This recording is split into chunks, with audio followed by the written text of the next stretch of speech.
Okey, salam sejahtera pelajar-pelajar yang saya kasihi sekalian. Okay, jadi hari ini cikgu akan ajar berkenaan dengan topik yang terbaru iaitu reka bentuk elektronik. Okay, jadi cikgu harap semua pelajar boleh mengikuti kelas, boleh dikatakan sebagai kelas online ataupun offline iaitu kelas ini akan cikgu rakam dan cikgu akan send video ni sama ada ke dalam YouTube ataupun ke dalam grup WhatsApp masing-masing lah. Okey, jadi tajuk hari ini adalah reka bentuk elektronik. Okey, tajuk yang kita tak sempat nak belajar sebelum boleh dikatakan sebagai cuti lah, tapi bukan cuti tapi pembelajaran yang akan berlaku di rumah. Okey, jadi ini merupakan topik yang terakhir yang akan kita cover sepanjang PDPR pada bulan ini. Okey. Jadi cikgu harap kamu bersedia. Jadi untuk objektif pembelajaran pada hari ini adalah yang pertama, menyatakan maksud mikro pengawal dan juga mikro pemprosesan, dan yang kedua adalah menjelaskan bahagian-bahagian yang terdapat dalam mikro pengawal. Okey, jadi untuk tajuk elektronik, cikgu harap awak boleh bayangkan yang kita ni tengah belajar sedikitlah tentang komputer dan juga alat-alat elektronik. Jadi kebanyakan terma ataupun konsep dalam tajuk ini ada kaitan dengan komputer dan juga elektronik. So tentang objektif pembelajaran pertama, apakah yang dimaksudkan dengan mikro pengawal dan juga mikro pemprosesan?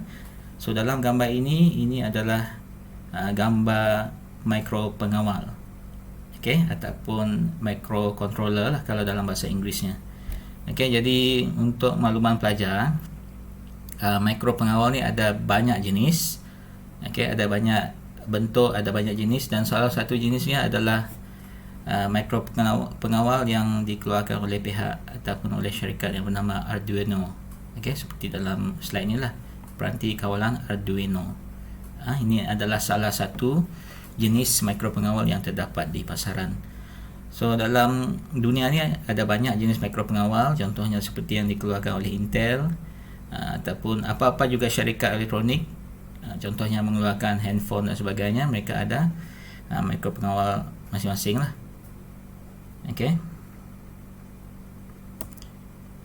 Jadi apakah yang dimaksudkan dengan mikro pengawal? So mikro pengawal adalah satu peranti kawalan dalam satu chip. Seperti yang pelajar tengok ni, ini adalah dikatakan sebagai chip, satu bentuk ataupun rupa segi empat ni. Ini adalah peranti mikro pengawal, iaitu ianya dalam satu chip. Kemudian mikro pengawal juga merupakan satu komputer yang kecil yang berfungsi untuk menerima dan juga memproses isyarat, seterusnya menghasilkan isyarat untuk dilaksanakan. So isyarat di sini adalah datang daripada atur cara ataupun coding, dan juga daripada peranti input. Seterusnya dia akan hantar signal ataupun atur cara tadi kepada mikro pengawal untuk diproses, seterusnya dihantar kepada output. Apa itu input, apa itu output, cikgu akan jelaskan kemudian lah. Tapi apa yang cikgu nak kamu faham sekarang ni, mikro pengawal ianya adalah satu komputer yang kecil. Maksudnya di situ, kalau kita bayangkan keypad pada laptop ni adalah input yang mana awak akan masukkan, contoh kalau awak nak type sesuatu, so keypad dianggap sebagai peranti input. Kemudian bila awak dah type sesuatu, CPU dalam laptop tersebut akan memproseskan isyarat tadi, dan ianya akan bertukar menjadi output apabila awak nampak dalam skrin komputer awak tulisan-tulisan yang awak type. Tulisan-tulisan yang awak type tadi kita panggil sebagai output. So dalam mikro pengawal ianya berfungsi seperti itu, tetapi ianya bukan satu komputer, tapi kita anggap sebagai satu komputer yang kecil.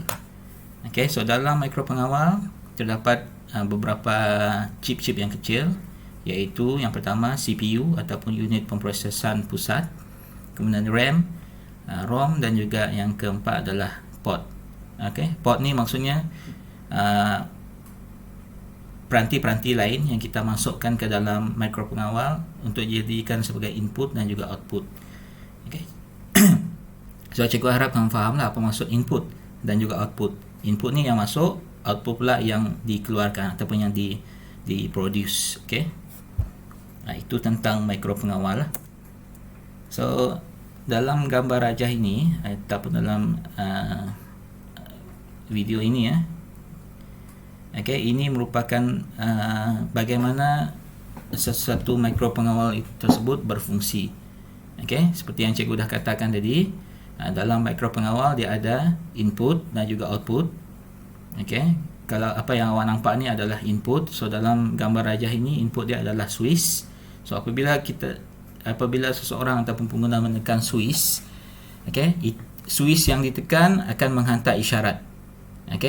Isyarat yang dihantar dia akan masuk ke dalam mikro pengawal ni. Dalam board mikro pengawal, kemudian dia akan diproduce oleh output. So dalam bahagian-bahagian mikro pengawal, terdapat RAM, ROM dan juga input dan juga CPU untuk memproseskan isyarat tersebut. So ini adalah sedikit gambaran berkaitan dengan mikro pengawal di dalam sebuah mesin basuh. Mesin basuh, iaitu yang ini adalah mikro pengawal ya. Apabila kita tekan button pada washing machine ni, katakan kamu nak spin ke, kamu nak keringkan dan sebagainya, bila awak tekan button tersebut, isyarat yang awak tekan daripada button tersebut akan dihantar kepada mikro pengawal. So mikro pengawal akan proseskan isyarat tersebut dalam bentuk coding seperti ini ataupun isyarat. Ini kita panggil sebagai isyarat lah, ataupun kod. Sebab komputer ataupun mikro pengawal ni, dunia komputer ni dia tak boleh berfikir macam manusia lah. Bila awak tekan, awak kata awak nak suruh mesin basuh tu cuci, dia tak akan, mikro pengawal dia tak akan berfikir cuci baju tersebut. Tapi apa yang mereka fikirkan adalah kod. Kod ni maksudnya satu, dia gunakan angka sama ada 1 ataupun 2, seperti itulah, 1 ataupun 0. Dia akan gunakan angka kod untuk mewakili apakah fungsi yang perlu mereka lakukan. So ini adalah sedikit gambaran lah bahawa apabila awak tekan button pada washing machine, dia akan pergi kepada mikro pengawal. Mikro pengawal ni akan proses kod ataupun isyarat yang dihantar melalui coding untuk balik semula kepada washing machine ni, iaitu dalam washing machine ni ataupun mesin basuh ni ada motor kat situ untuk memproseskan isyarat tersebut menjadi output. Itu berkaitan dengan mikro pengawal. Seterusnya mikro pemprosesan. So ini adalah contoh gambar-gambar mikro pemprosesan. So mungkin cikgu rasa awak mungkin pernah nampak lah. Chip-chip ataupun gambar-gambar seperti ini biasanya mana awak boleh tengok. Mungkin kalau handphone pernah pecah ke, ataupun awak pernah buka handphone nak jadi MacGyver ke contohnya, mungkin kamu boleh nampak chip seperti ini yang kecil seperti ini, segi empat seperti ini, yang itu kita panggil sebagai mikro pemprosesan ataupun CPU dalam komputer, dalam handphone, ataupun dalam alat elektronik yang punya function yang banyak, dia mesti ada mikro pemprosesan. Untuk mikro pengawal pula, alat elektronik dia lebih simple. Dia lebih simple, dia menjalankan fungsi-fungsi yang lebih mudah. Contoh dia macam periuk nasi contohnya. Periuk nasi fungsi yang punya fungsi yang simple lah, iaitu hanya untuk masak nasi, hanya untuk memasak nasi sahaja. Sebab periuk nasi ni pun ada pelbagai jenis. Ada satu jenis periuk nasi ni menjalankan fungsi yang pelbagai. Tapi untuk periuk nasi yang menjalankan fungsi yang satu jenis, biasanya dia akan menggunakan mikro pengawal.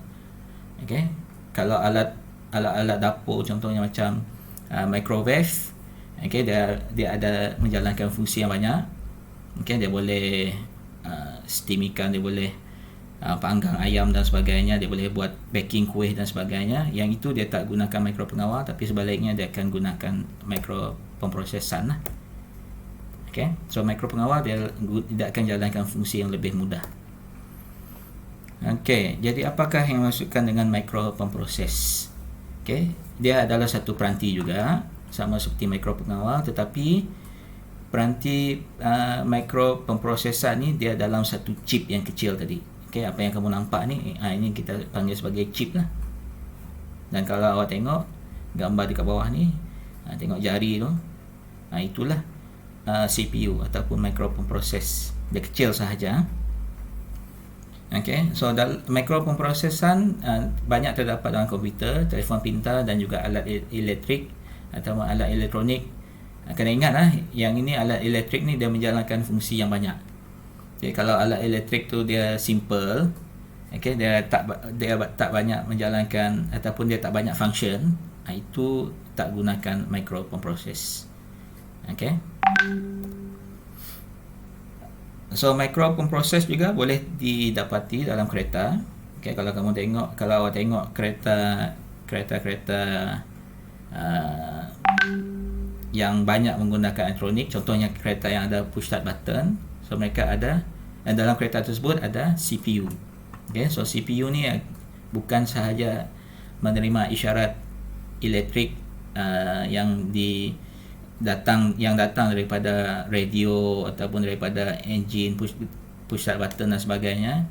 Okay, bahkan dia menjalankan dia akan memastikan enjin kereta tu berjalan dengan lancar dengan adanya CPU tersebut. Okay, so apabila CPU digunakan khusus untuk melaksanakan banyak function, so mereka akan gunakan microprocessor, tak gunakan micropengawal. Okay, so ini adalah gambaran sistem bus. So dalam microprocessor dia ada satu sistem yang dinamakan sebagai sistem bus. Kalau pelajar-pelajar tengok dalam gambar ni, yang warna putih macam rambut uban ni, okay, yang itu adalah sistem bus. Sistem bus ni maksudnya, kalau dalam gambar yang cikgu tunjuk ni, ini adalah gambar CPU. Okay, CPU ni akan hantar isyarat sama ada kepada dia akan hantar isyarat kepada ROM dan juga RAM untuk dihantar kepada output. So seperti yang cikgu dah jelaskan tadi, okay, beza microprocessor dengan micropengawal ni, microprocessor dia satu chip yang kecil, sedangkan micropengawal ni dia satu peranti chip yang agak besar sedikit, yang mana dalam micropengawal ni dia ada CPU, dia ada ROM, dia ada RAM. Tapi dalam case microprocessor, ROM dan juga RAM dia akan berasingan. Okay, dia akan berada di tempat yang berasingan lah. Dia bukan dalam satu chip yang sama. Okay, jadi bagaimana CPU hantar isyarat, dia akan gunakan sistem bus. Okay, so dalam gambar ni, gambar yang sebelah kanan awak ni, awak tengok isyarat dihantar yang warna biru ni, ini adalah contohlah pergerakan isyarat dihantar. Okey, seterusnya tajuk yang ataupun objektif yang seterusnya adalah apakah bahagian-bahagian yang terdapat dalam micropengawal. Okey, tentang bahagian tadi, cikgu harap kamu boleh fahamlah apa maksud microprocessor dan juga micropengawal. So dalam objektif yang kedua, bahagian-bahagian dalam micropengawal. Okey, kita balik semula kepada gambar tadi. Dia ada tiga bahagian, iaitu yang pertama input. Okay. Yang seterusnya adalah unit pemprosesan ataupun CPU, dan yang ketiga adalah output. Okay, so untuk bahagian ini, untuk tajuk ini cikgu hanya jelaskan contoh-contoh gambar input dan juga output. Okay, tapi saya tak akan jelaskan tentang fungsi. Fungsi ini cikgu nak awak cari sendiri nanti. Saya akan bagi soalan berkaitan dengan fungsi-fungsi peranti input dan juga output. Okay, apa yang cikgu nak kamu faham sekarang ni adalah dalam micropengawal dia ada tiga bahagian. Okay, yang pertama input. Input akan hantar isyarat kepada CPU ataupun unit pemprosesan. Okay, dan unit pemprosesan akan hantar lagi isyarat tadi kepada output. Okay, so dia ada tiga, input, CPU ataupun unit pemprosesan, kemudian output. Okay, kita tengok bahagian yang pertama, input dalam micropengawal. Okey, terdapat dua jenis peranti input. Okey, yang pertama adalah input digital dan yang kedua adalah input analog. So apa beza digital dengan analog ni? Okey, digital ni maksudnya dia akan menerima isyarat ataupun arahan. Kita boleh anggap isyarat ni sebagai arahan lah. isyarat ataupun arahan yang berbentuk binary ataupun yang berbentuk dua pilihan sahaja, ya ataupun tidak, on ataupun off contohnya. Okey, ataupun panas sejuk contohnya. Okey, itu maksud input digital lah. Dia hanya ada dua pilihan. Dia akan hantar dua isyarat sahaja. Dia akan hantar salah satu isyarat daripada dua ni. Contohnya macam switch, on ataupun off. Okey, ya, itu contoh digital lah, input digital. Untuk input analog pula, maksudnya dia akan hantar isyarat based on keadaan, okey, ataupun based on sesuatu lah. Dia mempunyai satu range kat situ ataupun satu ukuran. Okey, cikgu bagi contoh seperti suhu contohnya. Okey, sebab suhu ni dia ada pelbagai suhu kan, ada banyak keadaan suhu. 30 darjah Celsius contohnya, 20 darjah Celsius, 19 darjah Celsius. Okey, so ada banyak suhu di situ. So apabila dia ada banyak range dalam sesuatu isyarat, so elektronik atau elektrik dia akan gunakan peranti yang berbentuk analog. Okey, so itu beza digital dengan analog lah. Okey, so ini adalah contoh peranti input digital yang terdapat dalam buku teks. Jadi untuk makluman semua pelajar, peranti input ni ada banyak, ada beribu-ribu, ada beratus, ada banyak tapi dalam buku teks dia hanya nyatakan beberapa jenis sahaja. So untuk exam ataupun untuk pentafsiran, cikgu harap awak boleh ingat gambar peranti input ini dan juga fungsi dia sekali. Okey, gambar dan juga fungsi dia sekali. Tetapi untuk menghasilkan projek anda nanti, okey, sebab ini pun kalau ikutkanlah, awak perlu hasilkan projek. Tapi untuk keadaan yang sebenar, kamu tak hasilkan projek yang berbentuk fizikal, tetapi kamu akan hasilkan satu projek yang berbentuk lakaran sahaja. So untuk tajuk elektronik, kamu hanya hasilkan lakaran. Tetapi kena ingat, peranti input ni dia ada banyak. Dia tak hanya spesifik peranti input yang terdapat dalam buku teks, dia ada banyak. Okay, kamu boleh cari dalam internet jenis-jenis peranti input yang sesuai untuk projek anda. Okay, so dalam peranti input digital, ingat digital tadi seperti yang cikgu katakan, dia hanya menjalankan dua fungsi. Dia akan pilih salah satu fungsi, okay, satu ataupun dua. Mana satu dia akan buat, satu ataupun dua. Dia tak ada tiga, tak ada empat. Okay, itu maksud digital. So contohnya macam switch mikro. So segala jenis switch ni, ini adalah contoh switch yang terdapat dalam buku teks yang perlu kamu ketahui. So untuk hari ini cikgu nak kamu tengok gambar ni, dan ingat yang ni adalah switch mikro. Yang ni pula adalah switch tekan tutup ataupun switch tekan buka. Kenapa tekan tutup, tekan buka ni? Sebab dia ada dua jenis switch, iaitu switch tekan tutup, satu lagi switch tekan buka. Dia ada dua jenis switch, tetapi bentuk switch tersebut dia sama seperti inilah. Okay, bentuk dia sama. Okay, peranti input peranti input digital seterusnya adalah penderia pergerakan. So untuk bahagian ini cikgu nak kamu kenal pastilah fungsi dia. Tapi kalau cikgu tanya apa fungsi switch ni, mungkin kamu boleh jawab lah apa maksud switch ni. Okay, apa fungsi switch? Okay, sudah tentu lah fungsi switch ni dia nak hidupkan litar ataupun dia nak matikan litar. Litar ni maksudnya arus elektrik kan, on ataupun off. So itu maksud digital tadi, dia hanya ada dua pilihan. Penderia pergerakan pula dia akan kesan kalau ada pergerakan, sama ada pergerakan manusia ataupun pergerakan haiwan. Okay, ada pergerakan, tak ada pergerakan. Kalau dia ada pergerakan, dia akan hantar isyarat. Kalau tak ada pergerakan, dia akan matikan isyarat. Itu maksud input digital lah. Okay, so ini adalah contoh input analog. Okay, sebelum itu cikgu nak ingatkan untuk peranti input digital ni dia ada 4. Okay, switch tekan tutup ni ada 1 dan switch tekan buka ni ada 2. Okay, ada 2 untuk switch tekan ni. Okay, seterusnya peranti input analog.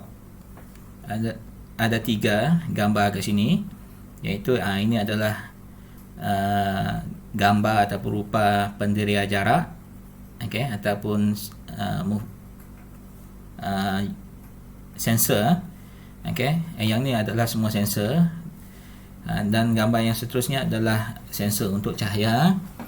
Okey, dan gambar yang ketiga adalah sensor untuk suhu ataupun pendirian suhu lah. So ingat gambar-gambar ini dan juga fungsinya cikgu nak awak cari dalam buku teks. Okey, kenal pasti fungsi ni. Okey, so untuk pendirian jarak apa fungsi dia? Okey, yang ni lain, pendirian pergerakan. Kalau ada pergerakan, isyarat dia akan dihantar. Kalau pendirian jarak, apa fungsi pendirian jarak ni?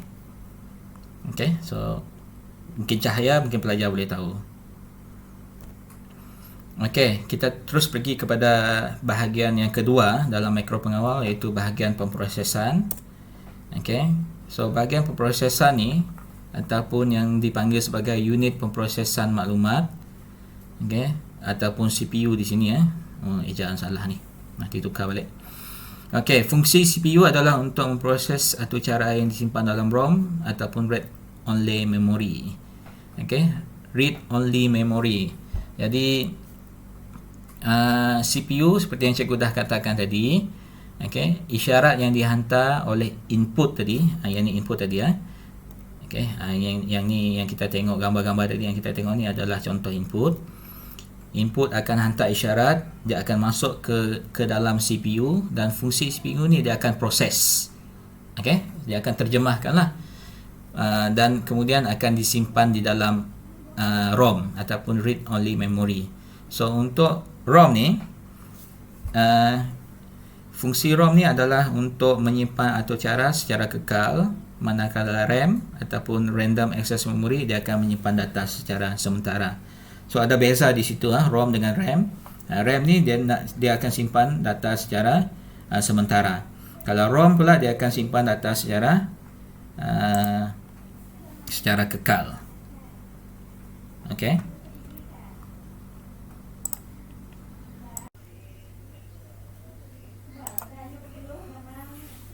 Okey, sambung balik Jadi cikgu sampai kepada ROM tadi. Okey, jadi fungsi seperti cikgu dah katakan, ada perbezaan antara ROM dengan RAM, iaitu ROM ni ataupun read only memory, fungsi dia adalah untuk menyimpan isyarat ataupun menyimpan atau cara tadi secara kekal. Okey, kekal ni maksudnya apabila awak shutdown ataupun tutup sesuatu alat elektronik, contohnya macam komputer ni, isyarat tadi ataupun atau cara tadi akan terus berada dalam memori komputer. Okey, tapi berbanding dengan RAM, okey, RAM ni random access memory, sekiranya berlaku tiba-tiba ambil contoh komputer ni kita shut off ataupun dia terpadam secara mengejut, secara sendiri so data ataupun isyarat yang disimpan dalam RAM ni akan hilang.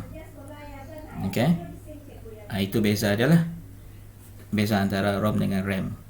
So dalam bahagian ataupun dalam bahagian yang kedua dalam mikro pengawal, iaitu CPU ataupun unit pemprosesan maklumat, fungsi dia adalah untuk memproses atur cara. So apa maksud atur cara ni? Ini contoh atur cara ataupun coding dia. So dalam bahasa-bahasa komputer, coding ni dia akan gunakan bahasa-bahasa seperti ini. So untuk pelajar-pelajar yang nak buat projek tentang projek yang berkaitan dengan reka bentuk elektronik, awak jangan risau tentang coding ni ataupun atur cara ni, sebab dalam internet ada banyak coding-coding yang diberikan secara percuma. Okey, bergantung kepada apa yang awak nak hasilkan lah. Okey, awak tak perlu menjadi seorang pakar komputer untuk menghasilkan kod-kod seperti ini. Dia ada banyak di internet. Contoh bagaimana kamu nak memberi atau cara ataupun mencari coding, bagaimana nak hidupkan lampu LED contohnya. Okey, type saja di Google tu bagaimana kamu nak cari coding untuk menghidupkan lampu LED. Dia akan beri kepada awak.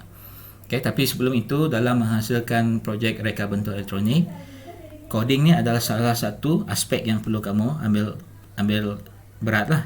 Sebenarnya dia ada banyak lagi yang perlu kamu lakukan, iaitu bagaimana kamu nak pasang segala peranti tadi ya. Sebagai contoh dalam kes ini. Okey, cikgu balik semula kepada inilah. Bagaimana kamu nak pasang segala peranti-peranti input dan juga peranti output ni untuk pastikan alat elektronik tadi berfungsi. Ini contoh projek ataupun reka bentuk elektronik yang mudah lah. Ni output dia sekarang ni, kalau saya tengok dalam gambar ni, okay, dia mungkin ada LED, lampu LED, dia ada motor kat sini dan juga dia ada pembas. Okay, pembas ni dia seperti speaker lah. Fungsi yang adalah untuk mengeluarkan bunyi. Okay, so ini adalah satu projek khas. Projek khas pula, projek yang lebih mudah. Okay, iaitu lampu, dia gunakan lampu LED.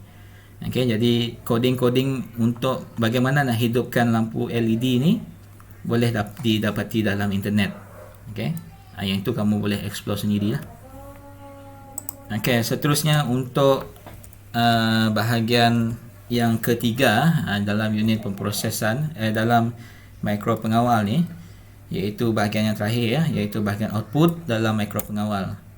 So seperti yang cikgu dah jelaskan tentang input tadi, untuk peranti output juga saya hanya akan tunjukkan gambar mengikut apa yang telah ditetapkan dalam buku teks. Dan cikgu ulang sekali lagi, untuk peranti output ni dia ada banyak jenis output ataupun isyarat ataupun apa yang dikeluarkan ataupun yang dihasilkan oleh alat-alat elektronik. Okey. Contohnya macam television, dia ada output dia sendiri. Tapi tak ada dalam buku teks ni lah. Yang ini adalah output yang paling basic sekali. Okey, yang pertama adalah gambar yang sebelah kiri awak ni adalah diod pemancar cahaya. Okey, lampu-lampu nampak seperti lampu Christmas ni. Itu adalah diod pemancar cahaya. Okey, seterusnya, sorry ada gangguan. Seterusnya pembas. Ini adalah gambar pembas. Okey, nanti dalam buku teks tolong cari apa fungsi pembas ni. Nama pun dah lain. Apa fungsi dia? Nampak macam kura-kura kat situ. Okey, seterusnya geganti ataupun relay. Ini adalah gambar geganti. Seterusnya motor arus terus, dan yang terakhir adalah lampu LED. Yang ini adalah apa yang ditunjukkan dalam buku teks lah. Jadi cikgu nak awak kenal pasti apakah fungsi-fungsi alat elektronik ataupun peranti output ini. Jadi secara keseluruhannya peranti output ni dia menghasilkan fungsi bagi sesuatu alat elektronik tersebut. Okey. Sebagai contohnya macam motor arus terus ni. Di mana awak boleh nampak motor arus terus? Okey. Dalam alat elektronik jenis apa? Okey. Contohnya macam kipas ke contohnya. Kipas yang dia ada gunakan remote dan sebagainya. Ada tak motor kat situ? Okey. So itu contohlah peranti output, dia mengeluarkan fungsi bagi sesuatu alat elektronik tersebut ataupun alat elektrik tersebut lah. Okey, so untuk refleksi pembelajaran, okey, yang ni cikgu nak awak jawab sendiri. Tak perlulah tulis dan sebagainya. Awak cuba fikirkan. Sebaik saja slide ni kamu dah selesai, sesi video ni kamu dah selesai tengok. Okey, cuba fikirkan. Terangkan apakah perbezaan antara mikro pengawal dan juga mikro pemprosesan. So apa perbezaannya yang kamu boleh nampak antara dua peranti ini? Okey, apa beza mikro pengawal dengan mikro pemprosesan? Okey, cuba fikirkan, dan kalau cikgu tanya awak, tolong jawab secara spontan ataupun secara lisan, pastikan kamu boleh jawab. Okay, yang kedua, jelaskan bahagian-bahagian terdapat dalam mikro pengawal. So ada berapa bahagian tadi? Tadi cikgu dah jelaskan, dia ada 3. Yang pertama, apa dia? Input, seterusnya unit pemprosesan, dan seterusnya yang ketiga adalah output. Saya dah tolong jawab untuk awak. Okey. Jadi itu sahaja untuk hari ini. Jadi untuk soalan-soalan yang berkaitan dengan reka bentuk elektronik dan tugasan yang seterusnya saya akan jelaskan kemudian. Tapi untuk minggu ini tolong jawab soalan-soalan yang cikgu akan ajukan kepada awak dalam grup WhatsApp masing-masing. Okey. Ataupun kamu boleh buka Google Classroom yang cikgu dah sediakan. Okey, ada kod kat situ. Okey, dalam slide ni cikgu dah letak kod untuk Google Classroom. Boleh buka. Okey. Dan tengok apakah kerja yang akan saya berikan pada minggu ini. Okey, so itu sahaja untuk hari ini. Sehingga kita berjumpa lagi dan selamat belajar di rumah. Okey.